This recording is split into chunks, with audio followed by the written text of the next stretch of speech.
Aujourd'hui, on parle de la graisse corporelle, de ses effets ou de ses liens avec la santé. Souvenez-vous que les conseils que je vous donne, et c'est vrai aussi sur ma chaîne en ce qui concerne les exercices, ne remplacent pas ceux d'un professionnel de la santé. Je vous invite d'ailleurs à en consulter un ou une. Vous allez trouver plusieurs des informations que je vous donne aujourd'hui dans mes livres, notamment 99 façons de soulager les douleurs au dos et au cou et mon plus récent livre, Plus jamais malade, mon approche globale pour un corps en santé. La graisse corporelle, où elle est? Il y a deux régions, deux endroits clés où elle se situe, la graisse corporelle, et je vais vous les présenter et je vais volontairement simplifier les choses pour que ce soit rapide, simple à mémoriser. Donc, quand la graisse corporelle contribue aux stéréotypes et à la discrimination, on voit qu'il y a un surplus de graisse corporelle, hein, c'est visible, c'est un élément qui favorise les stéréotypes et la discrimination. Et avant de vous parler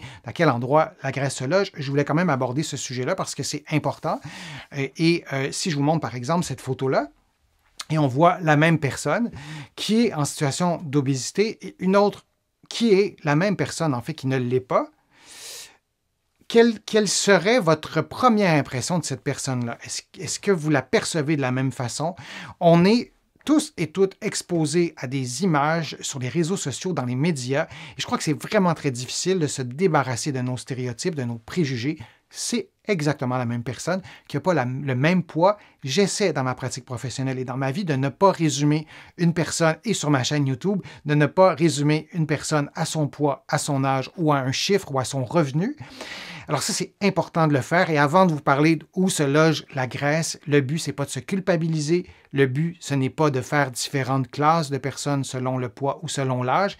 Ceux qui me connaissent savent que c'est à l'opposé de mes valeurs, mais c'est important pour moi de le faire d'entrée de jeu. Parce que le tissu adipeux, il y a des particularités. Et je vais vous en présenter quelques-unes. On voit en arrière-plan des cellules adipeuses. On en voit une à gauche, qui est une cellule adipeuse du tissu adipeux blanc, qui a une gouttelette de graisse au centre qui est orangée, et l'autre, le tissu adipeux brun, qui a plusieurs gouttelettes de graisse. C'est un exemple de cette merveilleuse richesse du tissu adipeux. Maintenant, le tissu adipeux s'accumule à deux endroits. Sous la peau, on parle de gras sous-cutané, ou à l'abdomen, on parle de gras abdominal ou viscéral. Et je vais vous les montrer et je vais apporter quelques nuances pour ensuite revenir, vraiment conserver ces termes-là pour les prochaines minutes. Donc, la graisse sous-cutanée, c'est ce qui est en jaune. Je pense que c'est assez clair pour tout le monde. On voit les petites bulles jaunes, mais on voit aussi qu'il y a des veines en bleu, des artères ou des vaisseaux sanguins ou des capillaires en rouge. Et on voit la peau et des muscles probablement ou d'autres tissus mous. Mais donc ça, c'est la graisse sous-cutanée. Et on a aussi la graisse abdominale. Et quand on parle de stéréotypes, de jugement, de jugement et de discrimination, il y en a plusieurs, notamment on a moins... c'est plus difficile de se trouver un emploi si on est en situation d'obésité et souvent cette discrimination-là, on la fait à partir de la graisse abdominale. C'est un montage en 3D, mais ça nous donne une idée. Il ne faut pas oublier que ces personnes-là, elles ont les mêmes muscles que nous, elles ont les mêmes, qu'on soit en situation d'obésité abdominale ou pas, à certains moments de notre vie ou durant toute notre vie. Et si je vous montre une coupe transversale, et c'est là que je vais apporter des nuances, il y a la graisse viscérale.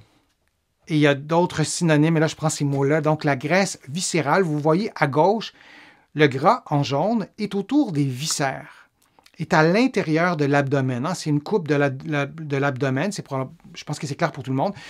Et on a aussi la graisse sous-cutanée, toujours au niveau de l'abdomen, et là elle est à l'extérieur, elle est vraiment sous la peau. Alors dans mon illustration, l'illustration de droite, ça illustre du gras sous-cutané au niveau de l'abdomen.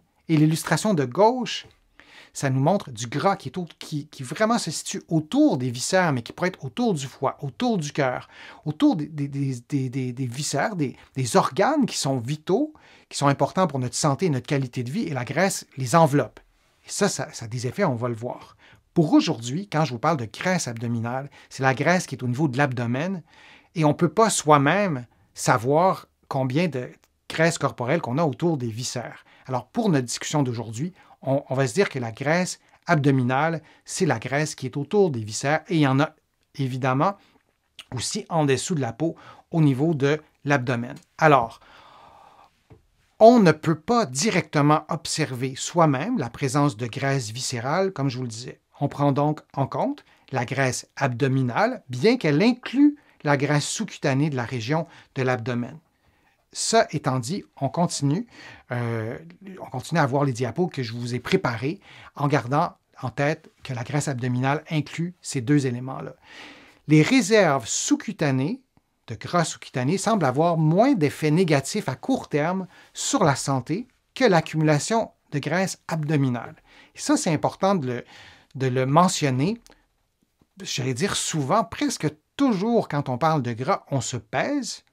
Parfois, on va calculer l'indice de masse corporelle. Vous allez trouver sur ma chaîne des façons de le calculer. C'est très simple. On prend presque jamais le tour de taille. Or, on sait, maintenant, c'est bien établi. Il y a des chercheurs québécois qui ont travaillé sur ça. Il y a des chercheurs internationaux qui ont travaillé là-dessus. C'est bien établi. Le tour de taille, c'est un indicateur de santé parce que la graisse abdominale et la graisse corporelle qui entoure notamment vos viscères apporte plus de dommages à la santé métabolique. Et sans oublier aussi que la graisse sous-cutanée est essentielle à la bonne santé métabolique. Donc, ces photos de personnes ultra-minces qui pullulent sur les réseaux sociaux, moi, quand je les vois, je ne vois pas des personnes en bonne santé. Je vois des personnes qui ont un pourcentage de matière grasse tellement faible qu'il leur manque des éléments positifs nécessaires à leur santé. Je vous l'ai déjà dit, le tissu adipeux participe à votre santé. Si on faisait un concours des personnes qui ont le moins de tissu osseux et on valoriserait ça et on se dirait que c'est bon pour la santé, non, ce serait un peu ridicule. C'est pas parce qu'on en a moins et qu'on en a vraiment trop peu que c'est bon pour la santé, mais je voulais le dire. Donc, oui, l'excès de tissu adipeux, ce n'est pas ce qu'on souhaite, mais si cet excès de tissu adipeux se trouve surtout sous la peau, il y aura moins d'effets sur la santé métabolique et parfois pas d'effets sur la santé métabolique. Donc, le tissu adipeux sous-cutané, celui qui se trouve sous la peau, est moins sujet à l'infiltration de cellules immunitaires et à la production de substances inflammatoires que le tissu adipeux abdominal.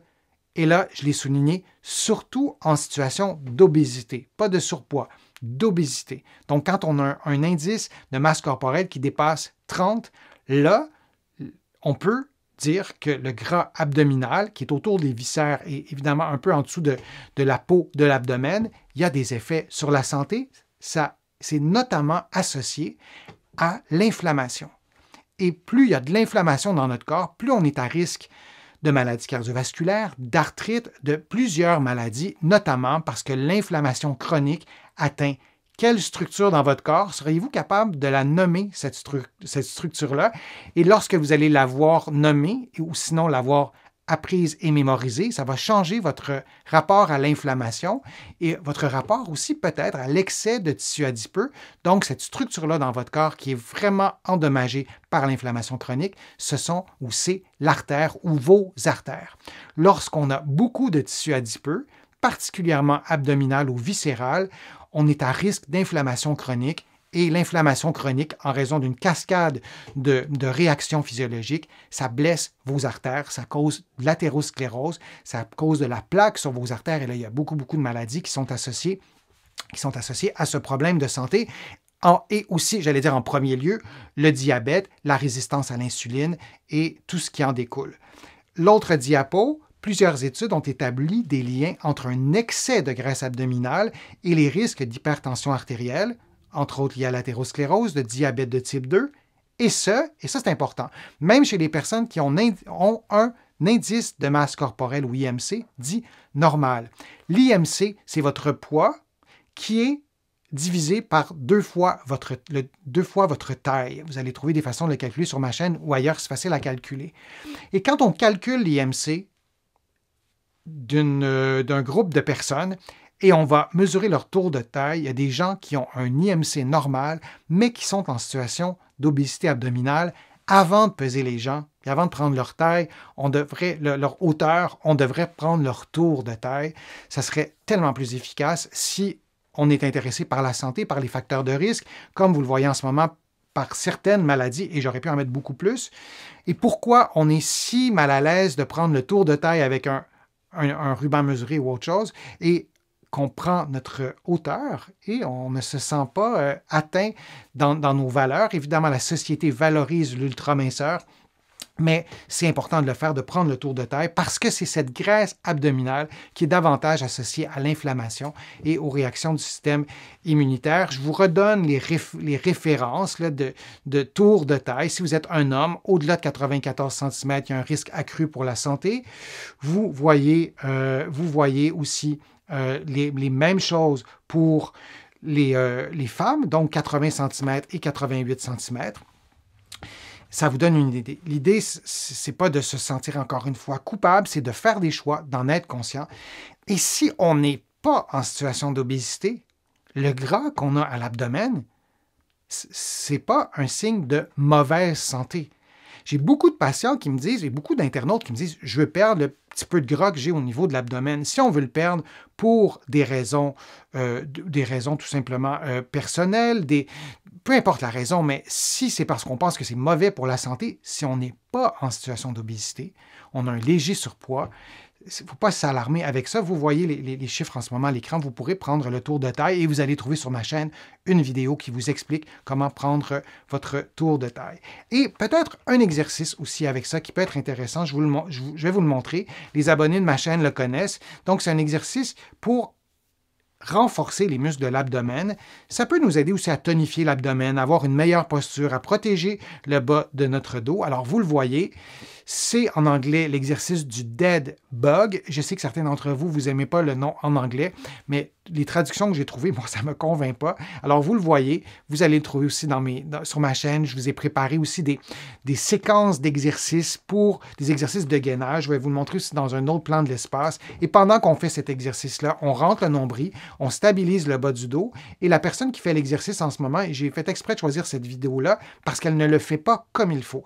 Alors, vous voyez le bas du dos qui se décolle. Est-ce que c'est clair pour tout le monde? Le contact entre le bas du dos et le tapis se perd. Qu'est-ce que ça veut nous dire? Ça nous dit que la personne ne contracte pas les abdominaux profonds suffisamment ou le niveau d'exercice est trop difficile ou ses muscles sont trop faibles. Alors, il faut l'adapter.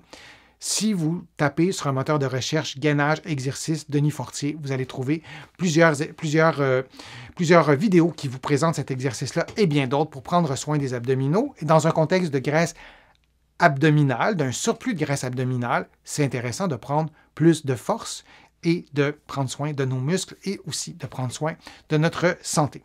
Je vous remercie. Je vous remercie d'avoir été là. Je vous remercie de votre participation. Je suis toujours ravi de vous présenter des contenus. J'espère qu'ils vous sont utiles, ces contenus. Je vous invite à contribuer à mes plateformes. Vous pouvez le faire directement sur YouTube. Vous pouvez aussi visiter mon site web, le www.denisfortier.ca. Il y a une page où vous pouvez cliquer « Contribuer ». Vous pouvez contribuer financièrement, mais il y a d'autres façons de contribuer. Donc, je vous invite à le faire. Vous allez pouvoir aussi, sur mon site web, vous abonner à une infolettre gratuitement, une infolettre hebdomadaire. Vous allez aussi pouvoir vous abonner à des courriels thématiques sur différents sujets. Et vous allez aussi voir certains de mes livres que vous allez pouvoir trouver en librairie ici au Québec et aussi de l'autre côté de l'Atlantique, des livres qui abordent plusieurs sujets, la santé en général, mais aussi des sujets plus précis comme la marche et les douleurs au dos et au cou. Certains d'entre vous, vous les avez déjà lus, ces livres-là, et je suis toujours ravi de lire vos appréciations, vos commentaires positifs. Évidemment, ça me fait plaisir, mais aussi vos remarques constructives. Et vraiment, ce sont des commentaires qui sont très précieux pour moi. Alors, je vous souhaite de prendre soin de votre santé. Je vous dis à une prochaine fois, à un prochain direct et à bientôt.